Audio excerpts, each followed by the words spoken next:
Thank you for inviting me to the meeting of the Serbian Archaeological Society. And well, before starting my presentation, I would like to say that I can really easily relate to what colleagues of mine from Poland, from Spain, and also what Stefano Campana presented us. We are sharing quite a lot of common experiences and ideas. And talking about preventive archaeology, it's very difficult, not because it's a difficult subject, but there are so many perspectives from which you can talk. And it's always, for me, it's challenging to listen experiences and ideas of many other colleagues, because they are simply opening up many different windows how to look this. What I would like to present here is another, let's say, slightly more positive view on this. It's a limited view. It's limited from more points of view. First of all, it's limited to what changes in Slovene archaeology in general preventive archaeology made, and I will talk about these changes slightly later. And I would like to also point to that Slovenia is a small country with a relatively small archaeological community, and in small countries everything can happen, for worse or for better, because it's easier to change the course of some processes or some politics, because it depends on a smaller group of people. Everyone in archaeology, everyone knows everyone, and so on. I spoke about this peculiar characteristic of a small national archaeology, which in the history of archaeology really determined the path of the process or progress of archaeology, depending on some personal biographies or some events that caused turns in archaeological development. And to a certain extent, this also happens with our preventive archaeology, for which I like to think that it's turned for better, or much better than it was before. So, just to, you'll see the change of slide, yes. Just to remind on some figures, what happened between 1980s and today. You can see what a transformation was this on a European scale. In Britain, the number of archaeologists increased for more than 3 times. In Ireland, the number of archaeological projects, field projects, increased for 5 times. In Netherlands, also for nearly 5 times increased the number of field projects. And in Slovenia, about which I will talk more later, we have increase actually of more than 10 times in number of projects. Archaeological projects, I'm talking about all archaeological projects, field projects. Doesn't matter, academic, rescue, preventive, tests, and so on. And this, before I start talking, I just want to show this interesting graph. It's a Google Books Ngram viewer that, if you don't know, this service gives you the frequency of a particular term, in this case in English language, and in this case for the period between 75 and 2019. It basically says the percentage of frequency of a particular term in English language in books that are indexed by Google Books. And we are speaking about tens of thousands, if not hundreds of thousands. Basically, Ngram can go back to mid-18th century, mid-19th century. So you can see really a large increase of the appearance of the term preventive archaeology. I didn't put here salvage archaeology, rescue archaeology, because these would be even higher. But just preventive archaeology. I can't explain why this decrease in the last few years. But I believe it has to do something with the frequency, how quickly Google indexes the text in Google Books. It's not about the term itself, but about the way how this method is working with Google Books. So this increase is fascinating, actually. In the last 20 or more years, this term shows really a lot of text talking about the archaeology. So let's go to Slovenia. Just to give you a few figures for the late 80s, for which we have some statistics. You can see that in the 5 years period, or more than 4 years period, we had total about 300 different field projects that were divided into rescue excavations, text excavations, and academic research excavations. So basically, if you look down here, around 50 per year. Rescue excavations are, let's say, somewhere near 80% or something like this of all. Yes, as in many countries, also in Slovenia, the major catalyst of preventive archaeology was the national project for motorway construction.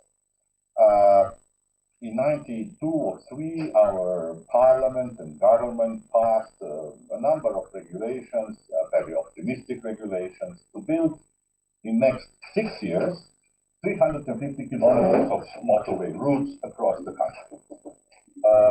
So let's say, as we already said, rescue archaeology is survey or excavation carried out in areas revealed by construction. So it's something that everything where it takes place after, or during, I would say, construction. Okay. So let us go back. Something happened. I don't know what is repeated, Stefano's paper. So, in 93, it was very clear to archaeologists that we don't have inadequate financing, especially inadequate organization of public heritage service, no proper methods how to deal with this, and dimensions of works were huge for our, let's say, small community, and time pressure as well.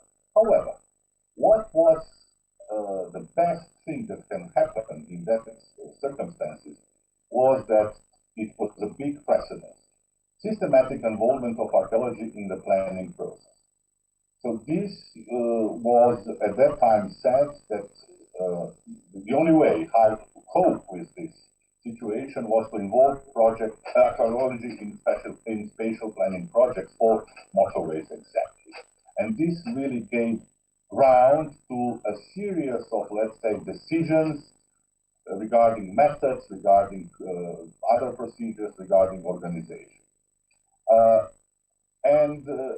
It is important to say that luckily, toward the end of 80s and beginning of 90s, we had some serious modernization of archaeology in methods, in theory. We have introduced courses in archaeological theory department, courses in spatial archaeology, and courses in landscape archaeology.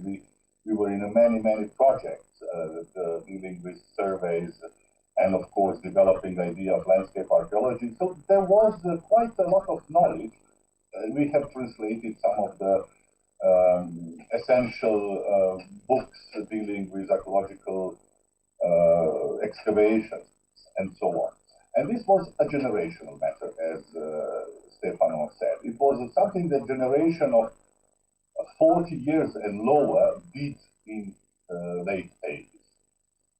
And then it was also in the next few years into the implementation and reflection of what we have managed to do in the early 2000s regarding the way how we have coped with motorways.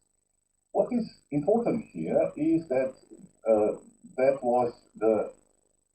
was the contribution of the academic archaeologists. It happened so that the Department of Archaeology at the University of Ljubljana at that time somehow took the leading role, not only in academic methods, but also in organizing the new task groups for dealing with motor archaeology, organizing workshops for conservators at the regional units for the Institute of Heritage Protection, organizing translation of some manuals, and organizing actually also for the whole manual for the procedure. And in 93, we have invented the term preventive stage without any reference to preventive archaeology. I don't know if that at that time existed. in wider discourse the term preventive archaeology, but we have invented this as a preventive stage where we have included lots of different methods and techniques to deal with this. This is a general idea. So going from grayish to bluish to green, it was like a pre-preventive phase, then it was the P, which gave a lot of grounds for developing the whole system. And then we have the law, the new Preventive Act adopted in 2008, where we have in this law, the preventive archaeology is defined as research. And as part of the research, also all post-excavation research is an integral part of research and must be funded from the same funds as the fieldwork. And also this gave birth also this whole process to private and small and medium enterprises as contractors. And then in 2013, we got finally the official regulations for conducting archaeological research of any kind, of course, mostly for preventive. We have also established one important unit that is Center for Preventive Archaeology, more like INRAP, if you know the French situation. And we have developed a special commission for issuing these permits, and it involved a lot of, let's say, connections with academia, because we really understand that keeping academia with, let's say, preventive archaeology is crucial for archaeology. Of course, we can introduce obligatory peer reviewing of reports. So every report of excavations or larger excavations should be submitted together with obligatory reporting. We have introduced a model of monitoring, about which I have spoken later.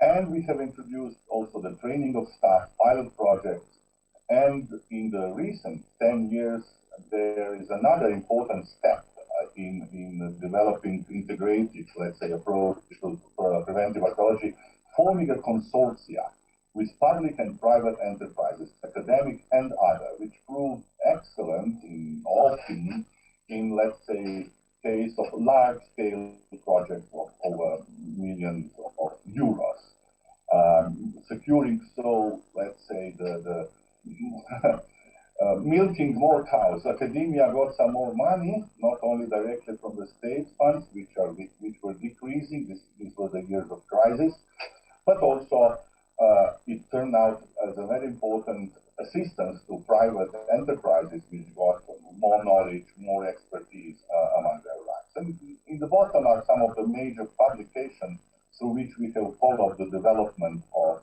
our archaeology and developed new ideas. So major changes were magnitude of work. You have seen the number, more than 10 times. New business models, legislation has been changed. Number of professionals increased. Magnitude of data, we are now speaking about big data in our case. And what is going on now is e-archaeology, to put a lot of services about reporting and monitoring to e-platforms in order to be accessible to everyone, not only to stakeholders, but to everyone, to be fully publicly accessible. So, preventive archaeology in action. You see, we have different types of methods: extensive service, intensive machine trenching, research during construction, excavations, and so on. So, in those years, just to look at the figures, sorry, from before, where we had like a 300 projects in 5 years, we came to more than 3,000 applications in a similar period. The commission issuing the permits actually had to sit down every week. Let's say that something like 40 weeks are normal working range within a year. So basically, every week they had to sit down, check the permit, check this, and so they had. You can imagine, basically, because of our legislation, which requires immediate response from some sort of a public commission to issue a permit, because these permits are something that also the developers, investors were depending on. So the amount of work increased, and of course we have also introduced a lot of obligatory publishing. Of course, it's more or less e-publishing because to reduce the cost, but just from motorways, 90 volumes of reports have been published as archaeological monographs. Actually, the last payment of the excavator comes after officially publishing a report. So there are, let's say, on average, there is about 80 to 100 pages reports, which are standardized, so it's an amount of data that's enormous. Just from motorways. Of course, the same goes for other kinds of projects that are called PREVENTIVE. The institutional landscape changed really significantly. All these magenta dots are seats of private enterprises, which they work as. I couldn't put all the dots of the individual entrepreneurs. I don't know how they are called in different languages, where one person has one-man band business. There are dozens of these new more. So the figure of active professionals in archaeology in Slovenia of active professionals, of people employed for at least 6 months in a year, is about 200 nowadays. So in 80 archaeologists. And what we have done for the end, I would like to finish, is that we have also studied what are the differences and imbalances between, let's say, academic archaeology and preventive archaeology, and we have here diagnosed major differences, and of course then we have approached to see what sort of mitigation approach or ways how to improve these things. Some of the things are logical. Let's say academic archaeology is more involved in international networking, while preventive practitioners in preventive archaeology are more based in local context. There's more control over external conditions in academic projects than in preventive archaeology, and so on. Large number of junior staff, low-paid jobs in preventive archaeology or preventive sector, while in the public sector we have very limited opportunities for junior researchers, the undercuts of the universities, and so and so. So I wouldn't go into detail this, but these were the fields where we have about which we have discussed to go on, because what we find crucial is this connection between academia and preventive context in order to assist each other. And what we have learned in the last 25 years is that it's all about the integrity of archaeology, because to an outsider, archaeology is one. He or she doesn't make difference between whether one works in preventive or academic archaeology. For most of archaeology is perceived as something that is something nice and good, but should not be in the way of the development and so on. So to improve this image, we have also analyzed what are the benefits for each of the sectors. Let's say preventive archaeology produce high-trained field experts, much better than in academia, to be honest. It provided much better sampling on regional scale. In the last, as you can see, until 2015, there were 3,000 and more research projects. Until today, probably in the last 10 years, probably something like 5,000 to 6,000 or even more. Imagine what kind of sampling is this. It could be treated as random sampling from a logical point of view, but it's not random. It actually reflects whether people make spatial development or defenses. But in terms of archaeology, it could be treated as, let's say, random sampling. And so we have 6,000 places sampled in one way or another across the country. So our idea about archaeology, archaeological past, is much, much better now. And of course, in a modern capitalist world, business experiences from preventive archaeology can come very handy also in the academic world. Our universities are more and more pressed to behave in more entrepreneurial way, whether you like it or not. but the fact is that we also need to be aware of these facts. On the other hand, there are other developments that work as a feedback for preventive archaeology. The best is probably the better contextualization of the preventive archaeology results. A number of academic monographs or studies or papers were done on results from preventive archaeology, and least but not least, most of the so-called STEM archaeological methods and approaches were first practiced because the funds were there, the money was there in preventive context rather than in academic context. Academia did not have money to start doing C14 measurements on a large scale or other methods or isotope analysis, while these became part of regular work in the preventive sector. I would like to finish with this, let's say, slightly more optimistic view of what happened in the last 30 years in Slovenia with one warning or reminder on a rather paradoxical situation.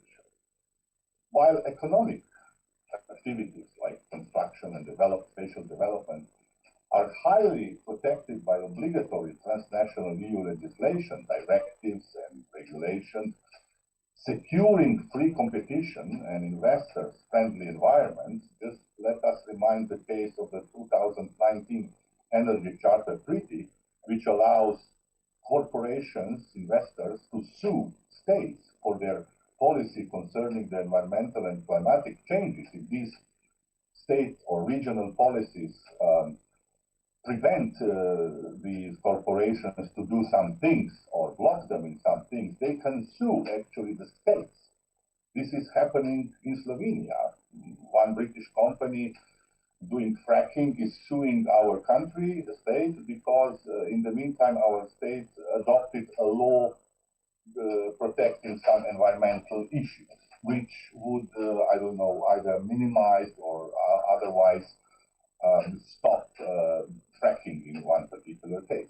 However, this is not the case when dealing with consequences of such regulations, including the threats to archaeological heritage. The level of EU or transnational legislative protection is by all means lower. We have the conventions and things like this, but in fact is that it's to a larger degree left to the individual countries and in some cases to the regional local governments to decide how to protect. What this means that every time I come to a conference about preventive archaeology, I could see changes if someone was speaking about preventive archaeology in one country after 5 years, because these things are very much changing. It's not the same as it was 5 years ago, or 10 years ago, or even today. So this is something that pushes us to be very much to pay attention to all these changes, because there are dozens and dozens of steps that are either making our work easier or, in more cases, more difficult. I'm not advocating that there should be one EU directive obligatory for all archaeology, because different traditions, different countries have different approaches to their heritage. But I would like to see a similar kind of protection as the corporations for heritage, as the Energy Charter Treaty is giving to corporations. I will stop here.